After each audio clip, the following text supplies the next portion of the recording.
Pangalawa sa pinakamaraming flood control projects ang Cebu. 26.6 billion Opo, pesos. para na po natin na maintindihan, sila po ay pangalawa sa Bulacan.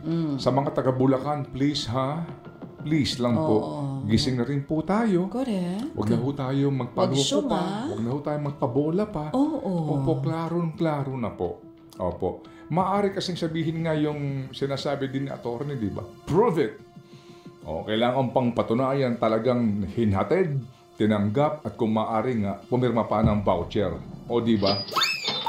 Okay, sige. So, baby girl, asa na ba ako? Yes, boy. Okay. Nandito pa rin tayo sa ating stasyon. Pupuntahan na ba natin to? Puntahan na muna natin yan medyo... kasi wala pa rin naman si Pastor eh. Andiyan na ba si Pastor? Wala pa. Baka matagal pa si Pastor. So, puntahan mo na yan gusto mong puntahan. Alis na ako. Hindi, ito muna. Ito maganda. Habang tayo naka-standby kay Brad Jeff, gisingin mo ng maaga. Hindi, joke lang. Ito yung magandang reaksyon ng isang abogado na nakikinig sa atin. Sige. Mahusay na abogado. Sige nga, parinig. Ako, kukunin ko tong abogado? Executive assistant. Aba, ayos. Pag ako naging presidente, itong aking executive secretary. Pero hindi mangyayari yun. Kaya na lang siya, executive assistant. Aba? Okay. Sabi dito, niyayabang nga pati ng AMLA, nakasama sila sa coordination. So, that should be easy.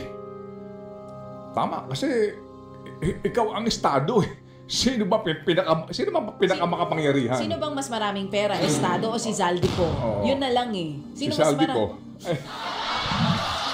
Diba? Siyempre mas maraming pera Pilipinas kay Zaldico. Sino mas maraming resources? Mas maraming pera gobyerno. Oo, gobyerno ng Pilipinas. Resources. Sino mas maraming abogado? Si Zaldico o yung Pilipinas?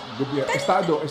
Sabi nga kanina ni Atty. Cayosa, daming abogado sa DOJ, sa Ombudsman, sa NBI. Pagtulungan nyo na yan. Yun ang sabi niya. Kaya nga sinasabi nga ni Atty.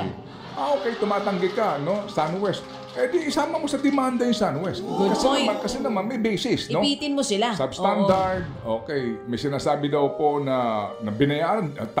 Di pa tapos binayaran na. So, idemanda mo sila.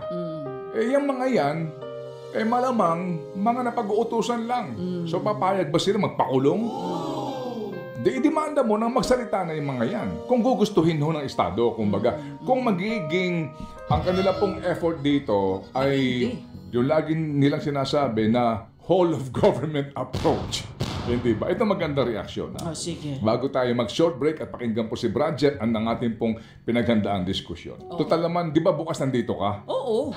Naman. Araw-araw ako nandito. Hanggang sa linggo, nandito ako, Ted Filon. Pag wala ka, bukas na mangyayari. Promise, nandito ako. Pag wala na mangyayari. Kakain tayo sa Penglay.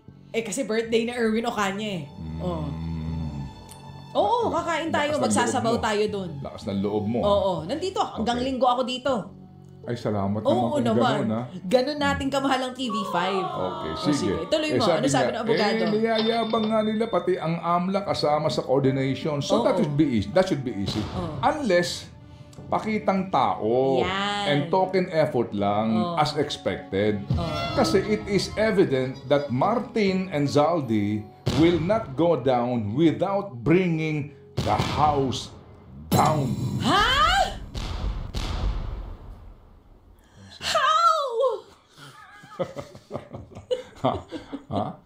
Ito Oo. Parang parang linya sa pelikula. The accused will not even need good defense lawyers.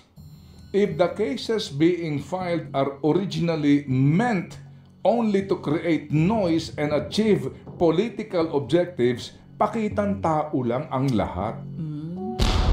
Matalinong tao ito. Kumbaga, attorney, charot-charot na accountability lang to. Matalinong tao ito. Oo. Sino yan? Gusto kong kaibiganin yan.